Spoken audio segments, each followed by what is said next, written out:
South beat அன்பு உறவுகளுக்கு வணக்கம். நான் ஃபெலிக்ஸ் இன்பவொளி. இந்த நேர்காணலில் நாம் சந்திக்கிருப்பவர் திராவிட இயக்க சிந்தனையாளர், எழுத்தாளர், பேச்சாளர் திரு வே மதிமாறன் அவர்கள். வணக்கம். வணக்கம். கரூரில் 41 பேர் மரணமடைந்த அந்த துயர சம்பவத்தை குறித்து தமிழக வெற்றி கழகத்தின் தலைவர் விஜய சிபிஐ இன்னைக்கு விசாரணை செஞ்சுக்கிட்டு இருக்காங்க. விசாரணை நாளையும் தொடரும் அப்படின்னு செய்திகள் வருது. சைமல்டேனியஸாக ஜனநாயகன் படம், பொங்கலுக்கு வர இருந்த படம் இன்னும் வரல. 10ஆம் தேதியே வெளியாகிக்க வேண்டியது. இன்னும் சென்சார் சர்டிஃபிகேட் கிடைக்கல. இதனால சென்னை உயர்நீதிமன்றம் சென்சார் சர்டிஃபிகேட் குடுங்க அப்படின்னு சொன்னபோதும் குடுக்கல. தயாரிப்பு நிறுவனம் உச்சநீதிமன்றம் போயிருக்காங்க. உச்சநீதிமன்றத்திலயும் சென்சார் போர்டு ஒரு கேவியட் மனு தாக்கல் செஞ்சிருக்காங்க. எங்கள கேட்காம நீங்க எந்த தீர்ப்பும் குடுக்கக்கூடாது அப்படின்னு சொல்லி. இந்த சூழல்ல தான் சிபிஐ விசாரணைக்கு விஜய் போறாரு. இதுக்கு பின்னணியில பாஜக இருக்கு. பாஜக தன்னுடைய பிடியில விஜய் எப்படியாவது கொண்டு வரணும்னு நினைக்கிறாங்க அப்படின்லாம் பேசப்படுது. எப்படி பார்க்குறீங்க? சிபிஐ நேர்மையா செயல்படும் அப்படின்னு சொன்னது விஜய் தான். கரூர் விவகாரத்திலேயே. அதனால சிபிஐ விசாரணை தான் எங்களுக்கு வேணும். தமிழக போலீஸ் சரியா விசாரிக்கல அப்படின்னு சொல்லி தான் அவங்க சிபிஐ விசாரணைக்கு போனாங்க. அவங்க விரும்பி சுப்ரீம் கோர்ட்ல போய் அவங்க போட்டு அதுக்கப்புறம் சிபிஐ விசாரணை கொண்டு போனது தான் இது. இதே சென்னை உயர்நீதிமன்றத்தில வழக்கு வந்தபோது கரூர் விவகாரத்தில் தமிழ்நாடு அரசு போலீஸ் விசாரிக்கணும்னு சொன்னதும், அப்போ அதுக்கு எதிரா இவங்க வழக்கு போட்டு ஹைகோர்ட்டுக்கு போனாங்க. இப்ப இவங்களுக்கு ஆதரவா சென்னை ஹைகோர்ட் தீர்ப்பு குடுத்தோம். அதற்கு பிறகு மேல்முறையீடுல போய் அதுக்கு எதிரா சென்சார் போர்டு போயிருக்குது. இப்ப சுப்ரீம் கோர்ட்லயும் கொண்டு போயிருக்குது. அந்த கரூர் சம்பவத்தின் போது அத சிபிஐ விசாரணைக்கு மாத்துனதும், அப்புறம் டெல்லியிலிருந்து ஒரு குரூப் கரூர்ல பாஜக சார்பா அவங்க பார்த்துட்டு போனதும், இது எல்லாமே விஜய்க்கு ஆதரவான ஒரு துணியில தான் இருந்தது. இப்ப இன்னைக்கு இந்த சூழல்ல ஜனநாயகன் படம் இருக்க இருக்க நெருக்கமா கொண்டு போறதும், அதுக்கப்புறம் சென்சார் அதுக்கு அனுமதி குடுக்காம தள்ளி போனதும், அத ஒட்டி இப்போ இது சுப்ரீம் கோர்ட்டுக்கு போயிருக்கிறதும், இது எல்லாமே ஒரே மாதிரியான கண்ணோட்டம் உள்ளதா தான் பார்க்குறேன். ஏன்னா, கரூர் விவகாரம் ரொம்ப நெருக்கடியா இருக்கிற சூழல்ல கூட பாஜக ப நபர்களும், அதுக்கப்புறம் சிபிஐக்கு போறது எல்லாமே விஜய்க்கு ஆதரவான ஒரு பேக்கேஜா இருந்தது. அதே பேக்கேஜ் தான் இப்ப ஜனநாயகன் படம் வராம இருக்கிறதுக்கு ஒரு காரணமா இருக்குது. சிபிஐ விசாரணைக்கு இவரு அங்க போயிருக்கிறாருங்கிறதெல்லாம் சுத்தி வளைச்சு, அவருக்கு இல்ல விஜய்க்கு ஆதரவா செயல்படுதுன்னா, ஜனநாயகம் படம் வந்திருக்கணும்ல. இல்ல. அதுக்கு அதான் ஜனநாயகம் படம் சிபிஐக்கு ஜனநாயகன் படம் பாஜக விஜய்க்கு எதிரா செயல்படுதுங்கிறத விஜயே இன்னும் சொல்லலையே. விஜயே இதுவரைக்கும் சொல்லல. சிபிஐ விசாரணைக்கு போயிருக்கிறாரு. இங்க இருக்கும்போது கூட நீங்க கரூர்ல நடந்த சம்பவத்துக்கு, அந்த சம்பவத்திலே பங்கெடுக்காத, அந்த சம்பவத்துக்கு எந்த பிர த த இது அந்த மாநாடு சம்பந்தமான அந்த துயரங்கள்ல காரணமா இல்லாத திமுக மீது பழி சுமத்துனாங்க இவங்க. விஜய் உட்பட எல்லாமே சொன்னாங்க. அப்புறம் அவங்க உதவி செய்த செந்தில் பாலாஜி, போய் பார்த்த முதலமைச்சர், துணை முதலமைச்சர் எல்லாரையும் இவங்க ரொம்ப கேவலமா கொஸ்டின் பண்ணி திமுக தான் நிகழ்த்தினதுன்னு சொன்னாங்க. ஆனா, இன்னைக்கு அவ்வளோ தூரம் சொன்னதுக்கு பிற்பாடு, இன்னைக்கு இவ்வளவு இவருக்கு இவ்வளோ நெருக்கடி குடுக்கிறதா எல்லாரும் சொல்றாங்க. அவரோட படம் வெளிவராம தடுக்குது. அ இந்த நேரத்தில சிபிஐ விசாரணைக்கு கூப்பிட்டுருக்காங்க. சென்சார் மேல்முறையீடுக்குலாம் சுப்ரீம் கோர்ட் வரைக்கும் போகுது அப்படின்னு சொல்றாங்க. ஆனாலும் இல்லாததுக்கு திமுக தான் காரணம்னு சொன்ன அவரு, இவ்வளவு பாஜக அவருக்கு ரொம்ப நெருக்கடி குடுக்கிறதா வெளியில ஒரு கருத்து இருக்கும்போது, அது குறித்து ஒரு வார்த்தை கூட அவர் பேசலையே. இல்ல சிந்திச்சு அவரு இல்லைங்க. பேசுவாரு. அப்ப திமுக மட்டும் சிந்திக்காம பேசுவாரா? அப்ப திமுக குறித்து இந்த மாரியான அவதூறுகள், பொய் சொல்லும்போது, ரொம்ப இல்லாததை சொல்வது அவ்வளோ ஆர்வமா சொன்ன அவரு. அதத்தான் நம்ம சொல்றோம். இப்ப பாஜக அவருக்கு ஒரு நெருக்கடி குடுக்குது. அதனால அவர் பாஜக எதிர்ப்பாளர் இல்லங்கிறத அவர் மௌனமே அது சொல்லுது. இல்ல விஜய் பாஜக எதிர்ப்பாளர் தான் பாஜக சொல்ல விரும்புதா அப்ப? இல்ல அவங்க என்ன அவங்களோட நோக்கம் விஜய விஜய் வச்சு ஏதோ ஒண்ணு பண்ணணும்னு பாஜக பண்ணணும்னு நினைக்கிறாங்க. விரும்புறாங்க. அவங்க விரும்புறாங்க. ஆனா இந்த படம் விஜய்க்கு வந்த ஜனநாயகன் படம் பாஜக விஜய நெருக்கடி குடுக்கணுங்கிறதுக்காக தான் பண்ணுது அப்படிங்கிறத நான் முழுமையா நம்பல. ஒருவேளை அந்த படத்துல ஏதாவது பிரச்சனைக்குரியதா இருக்கலாம். நம்ம படமும் பார்க்கல. சென்சார்ல நம்ம முன்முடிவா தான் பேசுறோம். ஒரு அரசியல் இருக்குது. விஜய் பாஜக ஆதரவா தான் இருக்கிறாரு. ஆனா ஜனநாயகன் படம் சென்சார் குடுக்காம அது மேல்முறையீடு திருப்பி போறாங்கங்கிறத வச்சுக்கிட்டு மட்டும், அது பாஜக விஜய்க்கு எதிரா மாறிடுச்சுங்கிற கருத்துல எனக்கு உடன்பாடு இல்ல. அந்த படம் என்னவா இருக்குது அப்படின்னு ஒரு கேள்வி இருக்குல்ல. அந்த படத்துல என்ன விஷயங்கள் சொல்லப்பட்டிருக்கு? அது அதாவது அனுமதிக்கப்பட்ட சென்சார் விடவும் தாண்டி படம் வந்துருச்சுன்னு சொன்னா, இவ்வளவு மோசமான விஷயங்கள் வெளிய வந்துருச்சான்னு ஒரு கருத்தா கூட மாறலாம். ஏதோ ஒரு வகையில் படத்த பார்க்காம நம்ம இந்த பிரச்சனைக்கு முடிவு வர முடியாதுங்கிறது இல்ல எனக்கு இப்ப பராசக்தியில இந்த வசனத்த எடுக்க சொல்றாங்க, நீக்க மியூட் பண்ணி சொல்றாங்க பண்ணிட்டாங்க. அப்படின்னு வெளிய தகவல்கள் வந்துச்சு. இப்ப ஜனநாயகன் ஏன் தடை பண்றாங்கன்னு இவங்க தெரியலையே. வந்து இவங்க கோர்ட்டே வந்து ஹைகோர்ட்டே ஒரு விஷயம் சொல்லுச்சுல்ல. நீங்க வந்து சென்சார் கிட்ட முறையிட்டு அதை தீர்த்துக் கொள்வதற்கு உங்களுக்கு வாய்ப்பு இருந்தும், நீங்க ஏன் கோர்ட் அணுகுனீங்க? அப்படின்னு கேட்டிருக்குல்ல. அது ரொம்ப முக்கியமான கேள்வி. அது வந்து பராசக்தியில் நடந்திருக்கு. பராசக்தி சென்சார் சொன்னத வந்து சென்சாரோட அணுகி, சென்சாரோட வாதம் பண்ணி, அவங்க வந்து கன்வின்ஸ் பண்ணி, அப்புறம் மியூட் பண்ணி, அவங்க படத்த ரிலீஸ் பண்ணிட்டாங்க. அந்த சோர்ஸ் ஜனநாயகனுக்கு இருந்ததுல்ல. அத ஏன் அவங்க பயன்படுத்தல? அது ஒரு முக்கியமான கேள்வியா இருக்குல்ல. அப்ப அதனால வந்து சென்சார் மூலமாக பாஜக பின்னால இருந்து விஜய வந்து கட்டம் கட்டுது அப்படின்னு எனக்கு தோணல. ஒருவேளை இந்த படத்த தள்ளி கொண்டு போறதுல கூட பாஜகவும் அல்லது சென்சார் போர்டும், விஜயும் சேர்ந்து கூட அத பயணிக்கலாம்னு எனக்கு தோணுது. இந்த படத்த தள்ளி போட்டு தேர்தல் நெருக்கடியில இன்னும் கொஞ்சம் தள்ளி கூட தேர்தலுக்கு அக்கம் பக்கமா இந்த படத்த ரிலீஸ் பண்ணா அவருக்கு இன்னும் உதவியா இருக்குன்னு கூட அவங்க கருதலாம். இப்ப ரங்கராஜ் பாண்டே கூட பேசியிருந்தாரு. ஆ. அதாவது அமித்ஷா என்ன நினைக்கிறாருன்னு தெரியலையே. ம். இப்படிதான் உலகம் சுற்றும் வாலிபனை வந்து தடை பண்ணாங்க. அவன் யார் அதான் முதலமைச்சரா? அதான். அதாவது அமித்ஷா என்ன நினைக்கிறாருன்னு தெரியலன்னு சொல்லிட்டா, நீ அத ஒட்டி ஒன்றிய அரசு பத்தி தானே பேசணும். அப்புறம் உலக சுற்று வாலிபன்னு திமுகவுக்கு இவன் எப்படி சுத்தி வளைச்சாலும் இங்க தான். திமுக கூட்டத்துல போட்டு இல்ல எம்ஜிஆர் அதுக்கப்புறம் முதலமைச்சரானாரு. அதாங்க அது கருத்து சொல்றது. இங்க வந்து உடனே முதலமைச்சர் ஆயிடுவாருன்னு. அப்போ உலக சுற்று வாலிபன ரிலீஸ் பண்ண முடியாம கலைஞர் தடுத்தாரு. எம்ஜிஆர் முதலமைச்சர் ஆயிட்டாருங்கிறத, இங்க வந்து ஜனநாயகன வந்து ரிலீஸ் பண்ண முடியாம என்ன தமிழ்நாட்டு முதலமைச்சரா தடுக்குறாரு. சென்சார் போர்டு அவர் கையிலயா இருக்குது. அவர் இல்ல கையிலயா அதான் இருக்குது. அமித்ஷாவோட ஆட்டம் என்னன்னே புரியலையே. அமித்ஷாவோட ஆட்டம் இன்னும் புரியலன்னா, நீ ஏன் அத வந்து திமுக ஆட்டம் புரிஞ்சா மாரி பேசுற? அத ஏன் கொண்டாந்து எம்ஜிஆர் அதுக்கப்புறம் இந்த கண்ணோட்டம் இருக்கு பார்த்தீங்களா? அமித்ஷா ஆட்டம் அவங்களுக்கே புரியலன்னா நமக்கு எப்படி புரியும் சொல்லுங்க? அமித்ஷா ஆட்டத்துக்கு ஆடுறவங்க தான் அவங்க எல்லாருமே. அமித்ஷா ஒரு கால தூக்குனாருன்னா அதுக்கு என்ன பாவம்? கைய கீழ இறக்குனாருன்னா என்ன பாவம்? கொட்டாவி விட்டாருன்னா என்ன பாவம்ன்னு சொல்ற ஆளுங்க தான் அவங்கெல்லாம். இப்ப அவங்களுக்கே புரியலன்னு சொல்றாங்கன்னா, புரிஞ்சு தான் பேசுறாங்க. அப்ப எப்படியாவது திருப்பி அதாவது விஜய் ரசிகரா இருக்கிறவர்களுக்கு இப்ப அவங்க ரொம்ப பரிதாபம். அவங்களுக்கு ஒண்ணும் பெரிய நாலேட்ஜ் இல்ல. எதை செய்தாலும் திமுக தான் செஞ்சது அப்படின்னு ஒரு கற்பிக்கப்பட்ட ஒரு இதுக்குள்ள இருக்கிறாங்க அவங்க. இந்த குதிரைக்கு சேணம் போட்டா மாதிரி. எதுவா இருந்தாலும் திமுக சொல்லணும்னு. ஏன்னா அது விஜய் அப்படிதான் நம்புறாரு. விஜய் அப்படிதான் வந்து கரூர் சம்பவத்துக்கு திமுக தான் காரணம், திமுக தான் காரணம்னு எல்லாம் சொன்னவர் அவரு. இப்போ சிபிஐ விசாரணையின் போது, போன வாரம் வந்து நான் நக்கீரன் சேனல்ல கோபாலனோட பேசினேன். அதுல பேசுனது அண்ணா வந்து இந்த சிபிஐ விசாரணையில அத பத்தியான டீட்டெயில்ஸ் கொண்டு வந்தார். யார் யார் என்ன பேசினாங்க, புஸ்ஸி எப்படி தூங்குனாரு, அப்புறம் மற்றவங்க என்ன பதில் சொன்னாங்கன்னு. அதுல வந்து தமிழ்நாடு அரசு சார்பா போன காவல்துறை அதிகாரிகள் மத்தவங்க எல்லாருமே, இங்க என்ன முதல்ல சொல்லப்பட்டதோ அததான் அவங்க சொல்லியிருக்கிறாங்க. அதேபோல் அந்த தரப்புல விஜய் தரப்புல போன நபர்கள வந்து சிபிஐ ஆபீசர் கேட்டது இருக்குல்ல, அந்த கேள்வி எல்லாமே இங்க நம்ம கேட்ட கேள்வி. யாரு? விஜய் பார்த்து நம்ம கேட்டோம்ல, அந்த கேள்வி எல்லாம் அவங்க கேட்குறாங்க. இன்னொன்னு விஜய் இங்கேயே விசாரிச்சிருக்க முடியுமே சிபிஐ அலுவலகத்திலேயே. ஏன் வந்து டெல்லிக்கு வர வச்சாங்க? அதெல்லாம் நீங்க தான் யூகிச்சு சொல்லணும். சிபிஐ இங்கேயே விசாரிச்சிருக்கலாம். அவங்களே வந்து இங்க விசாரிச்சிருக்கலாம்.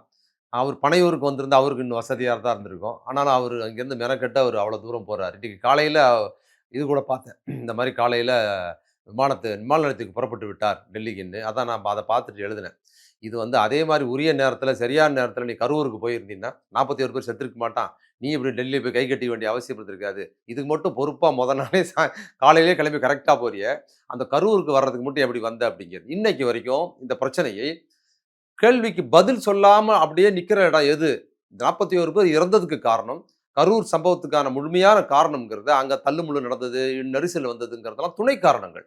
இதான பிரதான காரணம் என்பது விஜய் தாமதமாக போனது. 12 மணிக்கு வருவேன்னு சொன்னவர் மாலை 6:30, 7 மணிக்கு தான் அங்க போனாருங்கிற அந்த இது பத்தி அதுக்கு இதுவரைக்கும் விஜயும் சொல்லல, அந்த தரப்பும் சொல்லல. யாரும் அவர்ட்ட விசாரணை அதிகாரிகள் இதுவரைக்கும் யாரும் கேட்கவும் இல்ல. தமிழ்நாடு அரசுல விசாரணை பண்ணாங்கல்ல, அவங்க கூட அத கண்டுபிடிச்சு இல்ல சொல்லவும் இல்ல. போலீசார் அனுமதிக்கப்பட்ட நேரத்துல தான் நான் விஜய் போனாரு. அதாங்க அனுமதிக்கப்பட்ட நேரம்னாலும், அவங்க சொன்ன நேரம் இருக்குல்ல, எவ்வளோ நேரம் காத்திருக்காங்க அந்த மக்கள் அப்படின்னு இருக்குல்ல, அதுக்கு இன்னைக்கு வரைக்கும் பதில் சொல்லவே இல்ல. அவர் வந்து அனுமதிக்கப்பட்ட நேரம்ங்கிறது, அனுமதிக்கப்பட்ட நேரத்துல தான் வீட்ல இருந்து கிளம்புறாரு. பர்மிஷன் வாங்குன நேரத்துக்கு தான் வீட்ல இருந்தே அவர் கிளம்புறாரு. வீட்ல இருந்து கிளம்பி அதுக்கப்புறம் தான் நாமக்கலுக்கு வர்றாரு. நாமக்கலுக்கு வர்ற நேரமே வந்து கரூருக்கு வர நேரத்துல தான் நாமக்கலுக்கு வர்றாரு. 12 மணிக்கு வர்றாரு அங்க. அது கரூர் நேரத்துக்கு. அப்ப அதுக்கப்புறம் தான் மாலை தான் இங்க 6:30 மணி 7 மணிக்கு தான் வர்றாருல்ல. இந்த சம்பவத்தின் பிரதான குற்றம் விஜய் தாமதமாக அங்க வந்தது தான்ங்கிறத நான் தான் முதல் எழுப்புனேன் அத. முதல் அன்னைக்கு வந்து கொடைக்கானல்ல காலையில இந்த சம்பவம் மாலை நடந்து மறுநாள் காலையில 9, 10 மணிக்கு வந்து 2 சேனல்ல பேசினேன். சன் நியூஸ்லயும், வேந்தர் டிவிலயும் நான் தான் முதல்ல அந்த கொஸ்டின் எழுப்புனேன். அதுக்கப்புறம் பரவலா எல்லாரும் கேட்டாங்க. அதை காவல்துறை அதிகாரிகளும் வந்து சொன்னாங்க. கோர்ட்ல வந்து தமிழ் அரசு சார்பாவும் அத வழக்கு சொல்லியிருந்தாங்க. இன்னைக்கு சிபிஐ அதிகாரிகளும் அத கேட்டிருக்கிறாங்க. தாமதமா வந்ததுக்கு காரணம்னு. அதை உடைச்சாச்சுன்னு சொன்னா, இந்த கேஸில் யார் குற்றவாளி என்ன இதுங்கிறது ரொம்ப ஈஸியாக தெரிஞ்சு. இன்னொன்று, இந்த சிபிஐ இந்த கரூர் விவகாரத்தை ரொம்ப துருவி பயங்கரமாக விசாரிக்கிறதுக்குலாம் ஒன்றுமே இல்லைங்க. பளிச்சுன்னு அதை வந்து ஏதோ ரகசியமாக யாரும் பார்க்காத நேரத்தில் 41 பேர் ஒரு அறையில் போட்டு யாரும் கொண்டு போயிட்டாங்க, கண்டுபிடிக்க முடியலங்கிற மாதிரி நடந்த சம்பவம் கிடையாது. அது வெளிச்சம், அதாவது சாதாரண சிசிடிவி கேமரா இல்ல. விஜய் தரப்புல 45 கேமரா வந்து ரொம்ப ஹைடெக்கான சினிமா கேமராக்கள் வச்சு ஷூட் பண்ண ஒரு சம்பவம். இதுக்கு இவ்வளோ பெரிய விசாரணை இந்த அரசு முடிச்சு, அது முடிச்சு சிபிஐ விசாரணைலாம் போய் இவ்வளவு தீவிரமா விசாரிக்கிற அளவுக்கு அதுல எந்த ரகசியமும் இல்லைங்கிறேன் நான். எந்த ரகசியமும் இல்ல அதுல. அது எல்லாத்துக்கும் தெரிஞ்ச ஒண்ணு. அப்ப அதுல குற்றவாளி யாரு? யார் என்ன பண்ணாங்க? எல்லாரும் இங்க ஓடிட்டாங்க. அப்ப தாமதமா வந்த விஜய் தான் அதுல பிரதான பாத்திரம் வகிக்கிறாரு. இன்னைக்கு வரைக்கும் அவர் ஏன் தாமதமா வந்ததுக்கு விளக்கம் குடுக்குறது இல்லங்கிறது தெரிஞ்ச ஒண்ணு தான். அது சிபிஐக்கு மாத்தி, அவர டெல்லிக்கு வர வச்சு, அவர டெல்லியில வச்சு பேச வைக்கிறது வரைக்கும் வந்து கரூர் சம்பவத்துக்கான பின்புலமா மட்டும் எனக்கு புரியல அது. அது காரணமா தான் எனக்கு தெரியும். இல்ல அப்ப என்ன காரணம்ன்றீங்க அப்ப? இல்ல பாஜகவுக்கும் இவங்களுக்கும் இருக்கிற விஷயம் இவங்க விரும்பின மாரி சிபிஐக்கு மாத்திட்டாங்க. சிபிஐக்கு மாத்துனதுக்கு பிற்பாடு பாஜக விஜய் தரப்பு விரும்பியது மாரி பாஜக அது சிபிஐக்கு மாத்தி குடுத்துருச்சு. மாத்தி குடுத்தாச்சு. அது பாஜக விரும்புற மாரி விஜய் தரப்ப மாத்தணுங்கிற ப்ராசஸ் தீவிரமா நடக்கலாம் அதுல. அப்படியும் நடக்கிறது யூகம் இருக்கு. ஏன்னா, கரூர் விவகாரத்தில் விசாரிப்பதற்கு ஒண்ணும் இல்ல. அதுல ரகசியமே ஒண்ணும் கிடையாது. அதுல என்ன இருக்குது? நீங்க இப்ப போட சொல்றேன். நாளை என்ன பண்ணாலும் கரூர்ல இப்ப சிபிஐ போன வாரம் விசாரிச்சத தாதவ் அர்ஜுனா, புஷி ஆனதெல்லாம் விசாரிச்சது எல்லாமே நான் கேட்ட கேள்வி, அண்ணன் நக்கீரன் கோபால் கேட்ட கேள்வி, மீடியால நம்ம கேட்ட கேள்விய தான் சிபிஐ கேட்டிருக்குதாங்க. சிபிஐ அதிகாரி ஒருத்தருக்கு இல்ல, அதுக்கு இன்னைக்கு 100 கேள்வி கேட்டிருக்காங்களே. 100 கேள்வியில 99.9 கேள்வி நம்ம கேட்ட கேள்வியா தான் இருக்கும் அது. ஏன்னா எல்லாருக்கும் தெரிஞ்சதுங்க. அது நடந்த சம்பவம் நடந்த அன்னைக்கே நம்ம கேட்டோம் அத. அன்னைக்கு என்ன நடந்ததோ அன்றைக்கே பார்த்து அன்னைக்கு மறுநாள் காலையிலேயே நம்மால் கேட்டு, ஏன்னா இது எல்லாருக்கும் தெரிஞ்ச ஒண்ணுதான். பதிவான ஒண்ணு. அதனால கரூர் விவகாரத்தில் ரகசியம் ஒண்ணும் இல்ல. அதில் ரகசியமாவும் அல்லது மோசடியாவும் இல்லாததை சிருஷ்டிச்சது என்னன்னு சொன்னா, குற்றவாளிகள் என்ன பண்ணாங்க, தங்கள் தரப்பை நியாயம் செய்வதற்கு மற்ற உதவி செய்து போனவர்கள குற்றவாளியா மாத்துனாங்க. அதுதான் அதுல மோசடி. இப்ப என்னன்னா, போன அந்த விசாரணையில இவங்க வந்து செஞ்சதெல்லாம் திமுக தான், செஞ்சதுல தான் திமுக தான்னு சொன்ன புஷி ஆனந்த், ஆதவ் அர்ஜுனா இந்த குரூப் யாருமே சிபிஐ விசாரணையில திமுக பேர சொல்லவே இல்ல. நீ திமுக தான் செஞ்சதுன்னு சொன்னது உண்மையா இருந்தா சொல்லிருக்கணும்னு சொல்லவே இல்ல. கேட்டா எனக்கு தெரியாது, உங்களுக்கு தெரியாது. எனக்கு வந்து என்னைய கேட்டா அவர் ஆதவ அர்ஜுனா கேட்கணும். ஆதவ அர்ஜுனா கேட்டா அந்த மாவட்ட செயல் மதிவாணன கேட்கணும். அவர கேட்டா அவரு கீழ இருக்கிற ஒருத்தர சொல்லணுங்கிற பொறுப்பாளர் தான் மாறி இருக்கே தவிர, ஒருத்தன் வாயில இருந்து கூட தப்பா கூட இது திமுக தான் காரணம்னு சொல்லவே இல்ல. செந்தில் பாலாஜி தான் காரணம்னு சொல்லவே இல்ல பாருங்க. அப்போ இவ்வளவு மோசடியா இருந்திருக்குது. அது வெளிப்படையா நம்ம சொன்னது தான் இன்னைக்கு நடக்குது. சிபிஐ அது வந்து 41 பேர வச்சுக்கிட்டு இவங்க தன் கையில மாத்துனதுக்கு அப்புறம், விஜய் அவங்க விருப்பம் போல அவங்க கையாளலாம்னு அவங்க கருதலாம். இல்ல இப்ப காங்கிரஸ் கட்சி வந்து காங்கிரஸ் கட்சியில சில பேரு விஜய் பக்கம் போலான்னு நினைக்கிறாங்க. விஜயும் கூட காங்கிரஸ் பக்கம் வர வர்றத விரும்புறாரு. அது பாஜகவுக்கு பிடிக்கல அப்படின்லாம் சொல்றாங்க. அப்படிலாம் அது காங்கிரஸோட விருப்பமுங்க. காங்கிரஸ் அவங்களா என்ன பண்றாங்கன்னா, விஜய் விரும்பாத, விஜய் மனதால் கூட நினைக்காத பாஜக எதிர்ப்பு முகத்த சிருஷ்டிக்க விரும்புறாங்க காங்கிரஸ்காரங்க. காங்கிரஸ்ல இருக்கிற சில பேரு. அதன் மூலமா அவங்க வந்து இங்க லாபி பண்ணலான்னு பார்க்குறாங்க. திமுக கூட்டணிக்குள்ளார கூடுதல் சீட்டு வாங்கலாம் அப்படின்னு ஒரு கண்ணோட்டத்தின் காரணமா தான் அத வந்து அவங்க நிகழ்த்துறாங்க. அது வந்து நேர்மையற்றது. அது விஜயே அப்படி விரும்பல. விஜயே பாஜக தான் காரணம்னு சொல்லல. திமுக தான் காரணம்னு சொல்லும்போது, இந்த காங்கிரஸ்காரங்க யாரும் வந்து அன்னைக்கு வந்து இப்படி பேசுறீங்களே, எங்க திமுக காரணம் கூட்டணில இருந்து ஒருத்தனும் கேட்கல இல்லங்க. கரூர் சம்பவத்தில் திமுக காரணம் முதலமைச்சர் மேல குற்றம் சொன்னுச்சு இந்த அவதூறா இந்த குரூப் எல்லாமே. அன்னைக்கு இந்த ஆள் இன்னைக்கு பேசுற இந்த காங்கிரஸ்ல இருக்கிற இந்த பிரமுகர்லாம் கூட்டணியில இருந்துகிட்டு ஏங்க இப்படி பொய் பேசுறீங்கன்னு கேட்கவே இல்ல. அத ஏன் கேட்கலையோ, அதே காரணத்துக்காக தான் இன்னைக்கு வந்து ஒரு பாஜக பின்புலத்துல இருக்குன்னு ஒரு ஒரு பொய்யான காரணத்த சிருஷ்டிச்சு, இவங்க ஒரு அட்னஸ் போறதுக்கு பார்க்குறாங்களே தவிர, அவரு அதுல பாஜகவுக்கு எதிரான கண்ணோட்டத்துல விஜய் இல்ல. இவங்களா சிரிச்சு பேசுறாங்க. இவங்க என்னன்னா வந்து, நாங்க அவர் கூட கூட்டணி போவோம். எங்களுக்கு ஒரு வாய்ப்பு இருக்கு. அதன் மூலம் எங்களுக்கு கூடுதலா சீட்டு குடுக்குறீங்களா? இல்லையா? அப்படின்னு ஒரு கருத்து சொல்றதுக்காக இவங்க பார்க்குறாங்க. இப்ப விஜய் இன்னைக்கு வந்து கருப்பு உடையில் போயிருக்கிறாரு. அவர் ஒரு பேக் எடுத்துட்டு போனாரு அப்படியா? அப்படின்லாம் நான் பல பார்க்கலையா? ம். கருப்பு உடையில போயிருக்காரா? ஓ! ஆ. கருப்பு உடை அதுக்கு என்ன காரணம்? இல்ல தெரியல. ஒருவேளை எதிர்ப்பு உணர்வு சபரிமலைக்கு மாலை போட்டிருக்காரா என்னமோ? இல்ல எதிர்ப்பு உணர்வ காட்டுறதுக்காக போயிருக்கலாம். அப்படியா? இல்ல வந்து கருப்பு ஒரு உடை என்பது அவருக்கு எதிர்ப்பு உடை. அப்படின்னா, அவர் வந்து கரூர் சம்பவத்தின் போது துக்க அடையாளமா கூட உடை உடுத்தல கருப்புல. ஆறுதல் கூப்பிட்டு மகாபலிபுரத்தில கூப்பிட்டது கூட கருப்பு உடை உடுத்தல. அவர் கருப்பு உடை ஒருவேளை உடுத்தணும், துக்க அடையாளம்னு சொன்னா, அவரு அவங்கள ஆறுதல் தெரிவிப்பதற்கு பல மாதங்கள் கழித்து கூப்பிட்டார்ல, அப்போ கருப்பு உடை கூட போடவே இல்லையே! அவரு சபரிமலைக்கு மாலை போட்டிருக்கலாம். ஏன்னா, அவங்க அப்பா நான் கிறிஸ்டியனு, இந்து எல்லா சமயத்தையும் சேர்ந்தவன் அப்படின்னு அவங்க அப்பா அன்னதானம் குடுக்குற கோயில்ல சொல்றாரு. நான் இந்து, முஸ்லீம், கிறிஸ்து எல்லா மதமும் என்னோட சம்மதம் அப்படின்னு அவங்க அப்பா சொல்றார்ல. அதனால சபரிமலைக்கு மாலை போட்டிருக்காரு. என்ன காரணமா இருக்குமோ? அதனால அதுக்கு யாராவது வந்து அவர் வந்து பாஜக எதிர்க்கிற பயங்கரமான பெரியாரிஸ்ட்னு சொல்ற போறாங்க. கருப்பு சட்டை போட்டிருக்காருன்னு சொன்னா சொல்றாங்க. சொல்ல முடியாது. இல்ல பெரியாரும் கொள்கை தலைவர் தானே அவருக்கு. பெரியார். அதாங்க அப்படி ம். கூட சொல்றாங்கங்கிறேங்க. கொள்கை தலைவனுக்கு கொள்கைலாம் அவருக்கு இல்ல. பெரியார் கொள்கை என்ன பேசியிருக்கிறாரு? இந்த இவ்வளவு கேவலமா பெரியார் குறித்து இழிவா பேசுறாங்க. ஒரு வார்த்தை அவங்க தரப்புல இருந்து யாரும் ஒண்ணும் பேசுறதே இல்ல. களத்துல இல்லாதவங்கள பத்தி பேச வேண்டியது இல்லன்ட்டாரே. அதாங்க கொள்கை தலைமைங்கிறது பெரியார் குறித்து என்ன பேசுறாரு? அந்த அடையாளம் பட்டிருக்கு. அண்ணா பத்தி சொல்லியிருக்காரு, பெரியார் பத்தி சொல்றாரு. கொள்கை சார்ந்து பேசல. இப்ப காங்கிரஸ்காரங்க வந்து இன்னொரு முகத்த சிருஷ்டிக்கிறாங்க. அவங்க வந்து கூட்டணியில வந்து திமுகவுக்கு செக் வைக்கிற மாரியும், திமுகவை கூட்டணியில இருந்துகிட்டு திமுகவை மோசமா விமர்சிக்கிற கண்ணோட்டத்திலயும், விஜய்க்கு ஆதரவா இது என்ன யோக்கியம்னு தெரியல. இது என்ன இப்ப நான் திமுக கிடையாது. நான் அத விமர்சனம் பண்ணோம்னா, என்னைய ஒரு திமுக அடையாளம் ஆக்கி, "பாத்தியா கூட்டணியை உடைப்பதற்காக" பதில் சொல்ல முடியலன்னு வச்சுக்கங்க இவங்களுக்கு எல்லாருக்குமே, திமுகவை உடைப்பதற்கு வேலை பார்க்கிறா நீங்கள் ஒருவர் போதும் இந்த கூட்டணியை உடைப்பதற்கு. திமுக காலி பண்ணிட்டு போயிடுவேன் நீன்னு நமக்கு உடனே போடுவாய்ங்க. ஆனா இவங்க கூட்டணிக்குள்ள இருந்துகிட்டு, அது காங்கிரஸ் மட்டும் இல்ல, பல்வேறு கூட்டணி கட்சியில இருக்கிறவங்க, கட்சியில பொறுப்பாளர்களே திமுகவுக்கு எதிரா எவ்வளவு வேணுமாலும் பேசுவாங்க மோசமா. பதிலுக்கு வெளிய இருக்கிற நம்ம ஏதாவது ஒரு கேள்வி கேட்டு பதில் சொல்ல முடியலன்னா, நீ கூட்டணி உடைக்க பார்க்குற, அப்படி உடைக்க பார்க்குறங்கிறது ஒண்ணு. என்ன காங்கிரஸ் இவங்க பேசுறதுல இவங்க கூடுதல் சீட்டு வேணும். அந்த ஒருத்தர் பேசுறாருல்ல, காங்கிரஸ் கட்சியோட மாணிக்கம் தாகூர். மாணிக்கம் தாகூர் அவங்க எல்லாம் பேசுறாங்கல்ல. திருச்சி வேலுசாமி கேட்கிறாரு. திருச்சி வேலுசாமி காங்கிரஸ்காரனே நம்புறதில்ல. அவர் திருச்சி வேலுசாமியெல்லாம் ஒரு கணக்கா பேச முடியாது. ஆ அந்த அவங்க பொறுப்புல எம்பியா இருக்கிறாரு. அவங்கலாம் பேசுறது பாருங்க. எவ்வளோ மோசமா பேசுறாங்க கூட்டணிக்குள்ளார. அப்ப அது கட்சியில ஒரு தலைவர்ன்னு ஒருத்தர் இருக்காங்க. அது அகில இந்திய தலைவர்ன்னு ஒருத்தர் இருக்கிறாங்க. எதுவுமே இல்லாம இவங்க ஒரு லாபி பண்றது இருக்கு பாருங்க. இது இன்னொன்னு வரலாறு நான் தான் எடுத்து எழுதுனேன். நீங்க கணக்கு பார்த்தீங்கன்னா, காங்கிரஸோட கூட்டணியா இருந்தனால திமுகவுக்கு எந்த நன்மையும் இல்ல. 2011ல 2006ல இருந்து 11 வரைக்கும் கலைஞர் ஆட்சி ரொம்ப சிறப்பான ஆட்சி. அவரோட 5 ஆண்டு ஆட்சி இருந்ததுல்ல. 5 முறை ஆட்சி பண்ணார்ல. அந்த 5 முறை ஆட்சியில கடைசியா இருந்த 2008, 2011 ஆட்சி மிக சிறப்பான ஒரு ஆட்சி. பல்வேறு விஷயங்கள் அதுல பண்ணாரு. அதனாலேயே நம்ம நம்பி ஜெயிச்சுருவோம்னு நினைச்சு நம்பிக்கையா இருந்தாரு. ஆனா தோத்ததுக்கு காரணம் என்னன்னா, அன்னைக்கு காங்கிரஸ்க்கு 63 சீட்டு. 63 சீட்டு. 63 சீட்டு. இல்ல அதுக்கு முன்னாடி வந்து அ காங்கிரஸ் எம்எல்ஏக்களோட தயவுல தானே ஆட்சியில இருந்தாங்க திமுக. எப்ப இருந்தாங்க?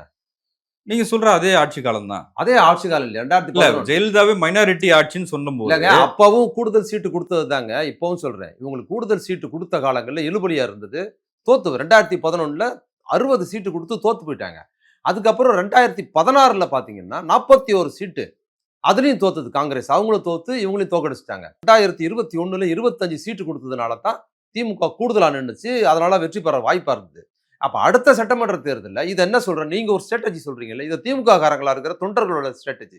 அப்ப காங்கிரஸ்க்கு எவ்வளவு கம்மியா குடுக்குறோமோ, அந்த அளவுக்கு நம்ம வெற்றி அதிகமா இருக்கும். 2011ல அதிகமா குடுத்ததுனால அதிகமா நம்ம தோத்துட்டோம். 41 சீட்டு குடுத்தபோது ஏறக்குறைய கூட்டணி ஆட்சி சேர்ந்து 90 சீட்டுக்கு மேல நம்ம வந்திருந்தோம். அன்னைக்கு அது 20 சீட்டு குடுத்திருந்தா ஆட்சிய பிடிச்சிருக்கலாம்னு ஒரு கருத்து இருக்கு. அதே மாரி இப்போ 25 சீட்டு குடுத்ததுனால தான் நம்ம ஆட்சிக்கு வந்திருக்கிறோம். அந்த 25 இப்ப வந்து 10ஆ மாறிச்சுன்னா, இன்னும் பெரும்பான்மையான சீட்டு வரும்னு திமுககாரங்க நினைக்கிறாங்க. ஆனா அவங்க சொல்றது இல்ல. அது லாஜிக்கா தானே இருக்குது. இன்னொரு விஷயம், ஒப்பீட்டளவில் காங்கிரஸோட நீங்க ஒப்பிட்டீங்கன்னா, தமிழ்நாட்டுல காங்கிரஸ் செல்வாக்கு பெற்ற கட்சியா இல்ல. வட இந்தியாவுல இன்னைக்கு தோற்றாலும் அது வட இந்தியாவுல தமிழ்நாட்டோட செல்வாக்கு பெற்றது தான். பீகார்ல இங்க இருக்கிற காங்கிரஸ் உறுப்பினர்களோடவும், பீகார்ல காங்கிரஸ் உறுப்பினர்கள் எண்ணிக்கை அதிகம். பீகார்ல அதிகம். அப்ப பீகார்ல அதிகமா இருக்கிற காங்கிரஸ் உறுப்பினர் அதிகமா இருக்கிற பீகார்ல, இந்த 1 மாசத்துக்கு முன்னால சட்டமன்ற தேர்தல்ல எவ்வளவு சீட்டு ஜெயிச்சாங்க? 63 இடம் நின்னாங்க. 6 இடம் தான் ஜெயிச்சிருக்காங்க. எப்படி இருக்கு பாருங்க. இந்த போன மாசம் பீகார்ல தமிழ்நாட்டோட செல்வாக்கு பெற்ற ஊடு காங்கிரஸ்க்கு பீகார். அந்த ஊர்ல 60 சீட்டு நின்னு 63 சீட்டு நின்னு 6 இடம் மட்டும் தான் காங்கிரஸ் ஜெயிச்சிருக்குது. அப்ப அந்த ஊர்லயே நீ வந்து 63 நின்னு 6 ஜெயிச்சு, பாவம் எப்படியாவது லாலு பிரசாத் பையன் முதலமைச்சர் ஆயிரலாம்னு நெனச்சா, அவர் திருப்பி நீங்க தோற்கடிச்சிருக்கீங்கன்னா, இப்ப உங்கள நம்பி வந்து இப்ப திமுக நினைக்க மாட்டாங்களா? செல்வாக்கு பெற்று ஓரளவுக்கு தமிழ்நாட்டோட செல்வாக்கு பெற்ற ஊர்லயே நீ 60ல 6 தான் ஜெயிச்சிருக்கன்னா, இங்க உங்களுக்கு கூடுதலா குடுத்தா என்ன ஆகும்? ஆட்சிய திமுக இழக்கிறதுக்கு ஆயிடும்னு திமுக தொண்டர் நினைப்பாங்கன்னு நினைக்க இல்ல மாட்டாங்களா? அவங்க ஆட்சியில் பங்கு தானே கேட்கறாங்க. அதாங்க ம். ஜெயிக்கிறதுக்கு பத்தி போறதில்ல. நல்லா ஜெயிச்சு, எம்எல்ஏ சீட்டும் குடுத்து, பிரச்சாரமும் பண்ணி, ஓட்டும் பண்ணி, ஜெயிக்க வச்சு, ஆட்சியிலும் பங்கு குடுக்கணும் அப்படின்னு. இல்ல நம்மளே விஜய் சொல்றாருல்ல ஆட்சியிலும் பங்கு, அவரு அதிகாரத்திலும் சொல்லுவாருங்க. பங்கு. அவரு சொல்லுவாரு. ஆனா நம்மளே பேசியிருக்கிறோம். திமுக ஆட்சியில் பங்கு எப்பவுமே குடுக்குற திட்டமே அது அந்த கட்சியின் செயல்முறையே அது கிடையாது. அண்ணா அதுக்காக உருவாக்கல கட்சிய. அதுல 50 முழக்கங்கள்ல முதன்மையான முழக்கமாக அண்ணா வைத்தது வந்துன்னா, மாநிலத்தில் சுயாட்சி, மத்தியில் கூட்டாட்சி. அப்பதான் அதுக்காக தான் கட்சி உருவாக்குனாங்க. அதுக்கு இப்ப அந்த கட்சியின் அடிப்படை கொள்கைகளுக்கு எதிரா அந்த கட்சி எப்படி கட்டமைக்க முடியும்? அதத்தான் இன்னைக்கு வந்து திண்டுக்கல்ல அவரு அமைச்சர் பெரியசாமி அததான் தெளிவா சொல்லியிருக்கிறார். ரொம்ப தெளிவா கரெக்ட்டா சொல்லியிருக்கிறாரு அவரு. பெரியவரு. மூத்தவர்ல அவருக்கு தெரியுது. அது வாய்ப்பே கிடையாதுன்ட்டாரு. உண்மைதான் அது. திமுகக்குள்ளார கூட்டணிக்கு சீட்டு முன்ன பின்ன வேணுமா இருக்கலாமே தவிர, கூட்டணி ஆட்சி என்பது திமுக கொள்கையின் அடிப்படையே கிடையாது. அப்படி இருந்தா திமுக தன் கொள்கைக்கு எதிரா செயல்படுதுன்னு அர்த்தம் திமுக. அப்படி செயல்பட முடியாது திமுக. அண்ணா அதுக்காக கட்சி அவர் உருவாக்கல. அது தெரியாம செல்வ பெருந்தகை வந்து அவர் சொல்ல முடியாது. இது முதலமைச்சரா ராகுல் காந்தி இவங்கலாம் முடிவு பண்ணுவாங்கன்னு சொல்றாரு. திமுகவின் அடிப்படை கொள்கை மாநிலத்தில் சுயாட்சி, மத்தியில் கூட்டாட்சி. அதுக்கு மாறா அவங்க ஒருபோதும் கூட்டணி ஆட்சின்னு வைக்கிறதுக்கு வாய்ப்பே கிடையாது மாநிலத்தில். மாநிலத்தில் அவங்க செல்வாக்கு ஒரு மாநில அரசுக்கு குறைவுன்னு கருதுறாங்க அவங்க. அப்ப இருக்கிறதையும் கூட்டணி ஆட்சி கொடுத்துட்டா நம்மளே பேசியிருக்கோம். ஐடியாலஜி மாறுபடும். காங்கிரஸோட ஐடியாலஜி வேறு ஒன்றா இருக்குது. ஆமா ஆமா. பல்வேறு விஷயங்கள்ல வேறு ஒன்றா இருக்குது. இந்திக்கு அவங்க எப்போ வேணுமாலும் ஆதரவு தெரிவிக்கலாம். தமிழ்நாட்டில் 2 முறை இந்தி திணித்தது காங்கிரஸ் தான். இன்னைக்கு நெருக்கடியின் காரணமா தமிழ்நாட்டில் மட்டும்தான் அவங்க இந்திய எதிர்ப்பை வந்து ஆதரிக்கிறாங்க தவிர அகில இந்திய அளவில் அவங்களோட கொள்கை இந்திய எதிர்க்க கிடையாது. 10% இடஒதுக்கீட்டுல திமுக மட்டும் தான் உறுதியா நிக்குது. அது வந்து இடஒதுக்கீட்டுக்கு எதிரானது, பிற்படுத்தப்பட்ட தாழ்த்து எதிரானதுங்கிறதுனால பார்ப்பனர்களான 10% இடஒதுக்கீட்டு அது எதிரா இருக்கு திமுக. காங்கிரஸ் ஓட்டு போட்டிருக்குது. ஈழத் தமிழர் பிரச்சனையில காங்கிரஸோட கண்ணோட்டம் வேறு ஒண்ணு. மாநில சுயாட்சிகள்ல காங்கிரஸோட கண்ணோட்டம் வேறு ஒண்ணு. அப்புறம் எப்படி இவங்களை சேர்த்துக்க முடியும்? நீங்க ஒன்றிய அரசுல காங்கிரஸோட திமுக சேர்த்துக்குச்சுன்னு சொன்னா சமூகநீதி கண்ணோட்டத்தில் திமுக அதோட சேர்ந்து இயங்குச்சு. தேசிய அளவில் கண்ணோட்டத்துல திமுக வந்து காங்கிரஸ் கொள்கைக்கு எதிரான கண்ணோட்டமா அங்க இயங்கல. அப்ப அவங்க முடிவு பண்ற இடத்துல இருக்கும்போது அவங்க சேர்ந்து இயங்குனாங்க. தமிழ்நாட்டுக்குள்ளார திமுகவை தவிர அவங்க காங்கிரஸ் எல்லாம் உள்ளார கூட்டணி ஆட்சிக்குள்ள சேர்த்துக்கிட்டா ஆட்சி நடத்த முடியாது. அவங்க திமுக தன் கொள்கை சார்ந்த ஆட்சி நடத்தவே முடியாது. அப்ப விஜயை வச்சு ஒரு ஒரு லாபி பண்றாங்க. விஜய்க்கு அதுக்கு சம்மந்தம் இல்ல. இவங்களா சுத்தி சுத்தி வராங்க. விஜய் வந்து வெளியே பேச மாட்டாரு. அவர் எதையுமே அவர் மறுத்தும் பேச மாட்டாரு. ஏன்டா குரங்கன்னு யாரையும் கேட்க மாட்டாரு. வந்த மாட்டியும் போன மாட்டியும் தேட மாட்டாரு. வந்த மாட்டியும் கட்ட மாட்டாருங்கிற மாதிரி அவருக்கு இதெல்லாம் பேசுறது கூட அவருக்கு தெரிஞ்சிருக்க வாய்ப்பு இல்ல. இப்ப ஜனநாயகன் தள்ளி போறது இன்னும் விஜய்க்கு ஒரு ஹைப்பை ஏத்துது. அந்த படத்துக்கான எதிர்பார்ப்பை உருவாக்குறதுக்கு ஒரு ஊக்குவிக்கும். காரணமா இருக்கும். ஆனா அந்த இன்னும் அதுல இன்னொரு ஒரு நீங்க சொல்றது ஒரு பாசிட்டிவான ஒரு ஒரு பிளஸ்ன்னு வச்சுக்கங்க. அந்த படத்தை இன்னும் எதிர்பார்க்கறதுன்னு. அதுல இன்னொன்னு அவ்வளவு எதிர்பார்ப்போட போயிட்டு, அந்த எதிர்பார்ப்பை பூர்த்தி பண்ற மாரி குறைந்த அளவு கூட அந்த படம் இல்லன்னா, படம் படுதோல்வி அடையறதுக்கு அதிக வாய்ப்பு இருக்கு. அப்ப அந்த படம் தோத்து போறதுக்கு அது ஒரு காரணமா இருக்கும். ஏன்னா இவ்வளவு பெரிய பில்டப்லாம் குடுத்துட்டு, தலைவர் ஏதோ பயங்கரமா பண்ணியிருப்பார் போல தெரியுது அப்படின்னு விஜய் ரசிகர்கள் போய் பார்த்துட்டு, அடச்சே இதுக்காயா சென்சார் இப்படி பண்ணான்? என்னய்யா அப்படின்னு ஆகிட்டாங்கன்னு வச்சுக்கங்க. அப்போ அது ரிவர்சல் ஆகுறதுக்கு அதிக வாய்ப்பும் அதுல இருக்கு. ஜனநாயகன் படம் வர்றதுதான் பொங்கல். ஜனநாயகம் யாருக்கு? என்னைக்கு என்னைக்கு வருதோ அன்னைக்கு தான் பொங்கல். இவருக்கு. இல்ல தாவேகா தொண்டர்கள். அங்க பொங்கல் வச்சுக்கிட்டு தான் இருக்காங்க டெல்லியில விஜய்க்கு. அவருக்கு பொங்கல் நடந்துக்கிட்டு தான் இருக்கு இந்த ஒரு வாரமா. திமுக எதிர்ப்பு பேசுற கட்சிகள் அது வந்து பாஜக, திமுக கூட்டணியில் இருக்கிற காங்கிரஸ் எப்படியாவது விஜயை பயன்படுத்தி, இல்ல திமுக கூட்டணியில் இருக்கிற காங்கிரஸில் இருக்கிற சிலர், திமுக எதிர்ப்பு இருக்கிற சிலர் வந்து விஜயை எப்படியாவது பயன்படுத்தி இந்த தேர்தலை வந்து திமுக எதிரான ஒரு தேர்தலா மாத்தணும் அப்படின்ற முயற்சியில் இருக்காங்க. இன்னொரு பக்கம் பாஜகவே அவருக்கு அழுத்தம் கொடுக்குது, நெருக்கடி கொடுக்குதுன்ற ஒரு இமேஜும் இருக்கு. எப்படி பார்க்குறீங்க? அது பாஜக வந்து விஜய் வந்து தன்னோட கூட்டணிக்குள்ள கூட்டு வந்தாலும் சரி, அதிமுக, பாஜக, அதுக்கப்புறம் அன்புமணி, இன்னும் இந்த சீமான்லாம் கூட சேர்ந்து எல்லாரும் ஒரு பக்கமா நின்னாலும் சரி, அல்லது காங்கிரஸ் விஜயை கூப்பிட்டுக்கிட்டு அவங்க ஒரு அணி அமைச்சு நின்னாலும் சரி, எப்படி நின்னாலும் திமுகவை இந்த தேர்தலில் தோற்கடிக்க முடியாது. இந்த தேர்தலில் திமுக ஒரு அமோக வெற்றி பெறும். நான் சொன்ன மாதிரி திமுகவின் செல்வாக்குங்கிறது அவங்களோட நலத்திட்டங்களோடு சேர்ந்துருக்குது. அந்த நலத்திட்டங்கள் வந்து சரியில்ல அப்படிங்கிறத நீங்க சமூகத்துல நிரூபிச்சாதான் திமுகவ நீங்க தோற்கடிக்க முடியும். மாறாக எவ்வளோ பெரிய மெகா கூட்டணி நீங்க அமைச்சாலும், இந்த நலத்திட்டங்களோட செல்வாக்கு அதை தாண்டி இருக்குது. உங்களுக்கு இந்த விடலைகள் ஓட்டு போடுறது, கும்பல் வர்றது இதெல்லாம் இருக்கலாம். முதல் தலைமுறையா புதுசா ஓட்டு போடுற விஜய் ரசிகர்களோட ஓட்டு விஜய்க்கு போலாம். ஆனா அந்த குடும்பத்தில் இருக்கிற பெண்களோட ஓட்டு, அந்த குடும்பத்தில் இருக்கிற மத்த பயனாளர்கள்லாம் திமுகவோட இந்த திட்டங்கள் பயனாளர்களா இருக்கிறாங்க. அவங்க ஓட்டு திமுகவுக்கு தான் இருக்குது. அது மட்டும் இல்ல, அதிமுகவில் இருக்கிற கட்சியின் பொறுப்பாளர்கள் ஒவ்வொரு வட்டத்திலே, மாவட்டத்தில பொறுப்பாளர் குடும்பத்து பெண்களோட ஓட்டும் திமுகவுக்கு தான் இருக்குது. நான் மிகைப்படுத்தி சொல்லல. ஒவ்வொரு ஊர்லயும் பார்க்குறேன். அப்போ நடுவுல வந்து உங்களுடன் முதல்வர்னு ஒரு திட்டம் போட்டாங்கல்ல. அரசு திட்டங்கள ஒவ்வொரு பகுதியிலும் போட்டு நிறைவேத்துறதுன்னு. அது எக்ஸ்ட்ரார்டினரியா போயிருக்கு. அங்க போய் எழுதி குடுத்த எல்லாமே எல்லாருக்கும் நிறைவேறிருச்சு. ஒண்ணும் கூட பாக்கி வைக்கல. சாமானிய மக்கள் பகுதியில போய் அரசு அதிகாரிகள், ஐஏஎஸ் ஆஃபீசர், தாசில்தார் எல்லாரையும் வர வச்சு, ஃபார்ம்ல ஃபில் பண்ணி, இவங்க தேடி ஒவ்வொரு இடமா போறதுக்கு பதிலு, அப்படி போனாலும் அவங்க வேலை பார்க்குறது ரொம்ப கஷ்டம். ஒரு சாதாரண கிளர்க்கா அணுகுறது ரொம்ப கஷ்டமா இருக்கிற சூழல்ல, கலெக்டரே வர வச்சு அவங்ககிட்ட அப்ளிகேஷன் குடுத்து ஃபில் பண்ண வேலை எல்லாமே, போன இடத்துல எல்லாமே, இப்ப எல்லாமே நிறைவேறிருச்சு. அவங்களுக்கு எல்லாமே என்னென்ன கிடைக்கல எல்லாத்தையும் நிறைவேற்றி குடுத்துருக்காங்கங்கிறத, எந்த வகையிலும் இந்த அரசு ஸ்ட்ரக்சர் இது இயங்குற தன்மையும், இது போட்ட நலத்திட்டங்களையும் பிரம்மாண்டமா மக்கள் மத்தியில செல்வாக்கு பெற்று நிக்குது. இதை நீங்க டேமேஜ் பண்ண இது வந்து சரியில்லைன்னு நீங்க நிரூபிச்சாதான் திமுகவை தோற்கடிக்க முடியும். அதுல கை வச்சு பேசுகிற தைரியம் நான் திரும்ப திரும்ப அதனால தான் உறுதியா நான் சொல்றேன். நான் 6 மாசத்துக்கு முன்னால பாண்ட் பேப்பர்ல கூட எழுதி குடுக்குறேன். திமுக அமோக வெற்றி பெறும்னு சொன்னதுக்கு காரணம் இதுதான். நான் பயணிக்கிறேன். மக்கள பார்க்குறேன். இந்த பயனாளர்கள்லாம் இன்னும் குறிப்பா சொல்லணும்னா, இந்த அரசு போடுற திட்டங்கள்ல பயனாளர்களா இருக்கிறவங்க, பெண்கள் அதிகமா பயனாளரா இருக்கிறாங்கல்ல, ரொம்ப எளிய பெண்கள்.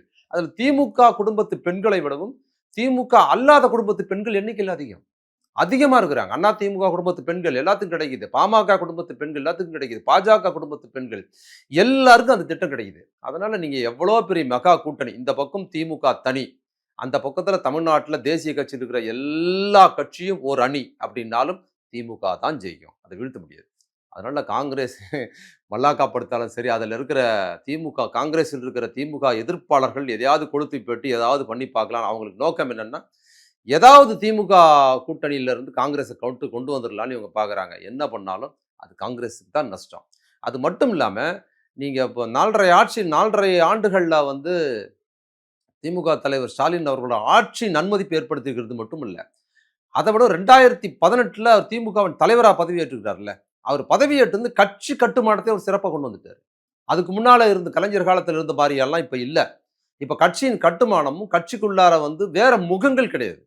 கட்சியில வந்து அப்போ கலைஞர் இருக்கும்போது எம்ஜிஆர் வந்து அவர் முகமா வந்து கட்சி உடைச்சு கொண்டு போனாரு. அதுக்கப்புறம் வைகோ வந்து பெரிய டேமேஜ் பண்ணி அவர் ஒரு முகமா கொண்டு போனாரு. யாராவது இதிலிருந்து வெளிய போய் கட்சி ஆரம்பிச்சு திமுகவுல இருக்கிற தொண்டர்களையும், திமுகவுல இருக்கிற பொறுப்பாளர்களையும் வெளிய கொண்டு போய் எம்ஜிஆர் கட்சி ஆரம்பிச்சாரு. அதுமாரி வைகோ அவங்களே கொண்டு போய் கட்சி ஆரம்பிச்சு கட்சிய டேமேஜ் பண்ணிக்கிட்டே இருந்து அந்த கட்சிய வந்து இப்போ இன்னைக்கு இருக்கிற தளபதி ஸ்டாலின் அவர்கள் வந்ததுக்கு பிற்பாடு, அப்படியெல்லாம் ஒரு முகம் நீ கட்சிக்குள்ள இருந்து யாருமே பண்ண முடியாது. இவர் ஒருத்தர் தான். அப்புறம் உதயநிதி ஸ்டாலின். இவங்க 2 பேர் பெரிய பிம்பமா இருக்கிறாங்க. கட்சிக்குள்ளாரையும் கட்சிய டேமேஜ் பண்றதுக்கான சோர்ஸ் எதுவுமே கிடையாது. அது எம்ஜிஆர் பண்ண மாரியோ, வைகோ காலத்துல பண்ண மாரியோ, இன்னைக்கு கட்சி முழுக்க முழுக்க தலைமையோட அத ம தளபதி ஸ்டாலின் முகமாவும், அப்புறம் உதயநிதி முகமாவும் இருக்குது. கட்சிக்குள்ளார எல்லாரும் பொறுப்பாளர்களும் அவ்வளவு விசுவாசமா, உண்மையாவும் தலைமையோட இருக்கிறாங்க பார்த்தீங்களா? இந்த கட்டுக்கோப்பு எந்த கட்சியிலும் கிடையாது. எல்லா கட்சியும் அடிபுடி நடக்குது. அவங்களுக்குள்ள பிரச்சனை இருக்குது. உள்ளுக்க அது இன்னைக்கு காங்கிரஸ் சொல்றாங்கன்னா, ஆளுக்கு ஒரு கருத்து சொல்றாங்க. ஆனா பதிலுக்கு இங்க யாருமே எதுவும் பேசுறதில்ல. அதே மாரி பாமக. பாமக அப்பா புள்ள கூட சண்டை நடக்குது. பாஜகல சொல்லவே தேவையில்ல. அதிமுக அக்கப்போரா நடக்குது. அப்ப எதிர் தரப்பு பார்த்தீங்கன்னா, மாறா நிக்குது. எந்த கட்சியும் கட்சி உள்ளார உடைஞ்சு போய் கிடக்குது. டேமேஜா இருக்குது. 5 ஆண்டுகளுக்கு முன்னால இருந்தத விட டேமேஜ் ஆயிருக்குது அதிமுக. 5 ஆண்டுகளுக்கு முன்னால இருந்தத விடவும் டேமேஜ் ஆயிருக்குது. எல்லா பாமக ஒண்ணும் இல்லாம இருக்குது அந்த பக்கத்துல. தேமுதிமுக ஒண்ணுமே இல்ல. பலவீனமா இருக்குது.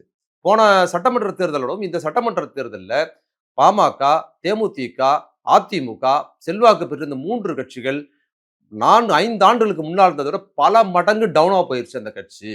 மாறாக இந்த பக்கத்துல பார்த்தீங்கன்னா, தலைகீழா இருக்குது. அப்ப 5 ஆண்டுகளுக்கு முன்னால் திமுக கட்சியில் இருந்த கூட்டணி கட்சி எடுத்துக்கிட்டீங்கன்னா, வைகோ, விடுதலை சிறுத்தைகள், சிபிஐ, சிபிஎம் இந்த கட்சியெல்லாம் பார்த்தீங்கன்னா, அவங்க வந்து ரொம்ப செல்வாக்கு இழந்தவங்களா இருந்தாங்க. மக்கள் நல இது கூட்டணியில இருந்து விஜயகாந்த் தலைமையில எல்லா தொகுதியிலும் 5, 6 கட்சி ஒண்ணா சேர்ந்து டெபாசிட் கூட இல்லாம இருந்தாங்க. அப்ப திமுக தலைவர் 18ல வந்து சீட்டு கொடுத்து 19ல வந்ததுக்கு பிற்பாடு 2 எம்பி அதுக்கப்புறம் வந்து சட்டசபையில 6 தொகுதி குடுத்தாரு. ஜெயிச்சாங்க. அதுக்கப்புறம் நாடாளுமன்ற உறுப்பினர் ஜெயிச்ச உடனே, இன்னைக்கு தேர்தல் அங்கீகாரம் வாங்கியிருக்கிறாங்க கட்சிகள். அப்ப இந்த பக்கத்துல திமுக வளர்ந்திருக்குது. திமுக கூட்டணி கட்சிகள் பிரம்மாண்டமா வளர்ந்திருக்குது. எல்லா கட்சியும் நல்லா வளர்ந்திருக்கிறாங்க. எதிர் தரப்புல பார்த்தீங்கன்னா, எந்த கட்சியும் வளரவே இல்ல. பலவீனமா இருக்குதுங்கிறதுனால, எவ்வளவு நீங்க ஒரு ஸ்ட்ராட்டஜி இருக்கு. நீங்க நேர்மையா யோசிச்சீங்கன்னா, தெளிவா இருக்க முடியும். என்னோட பரிந்துரையா நான் சொல்றேன்னா, திமுக இப்ப இருக்கிற செட்டப்புக்குள்ளார யாரையும் உள்ள புதுசா கூட்டணிக்குள் சேர்க்க வேண்டிய அவசியம் திமுகவுக்கு இல்ல. வெளியில இருந்து அவங்களுக்கு தேவை இருக்குது.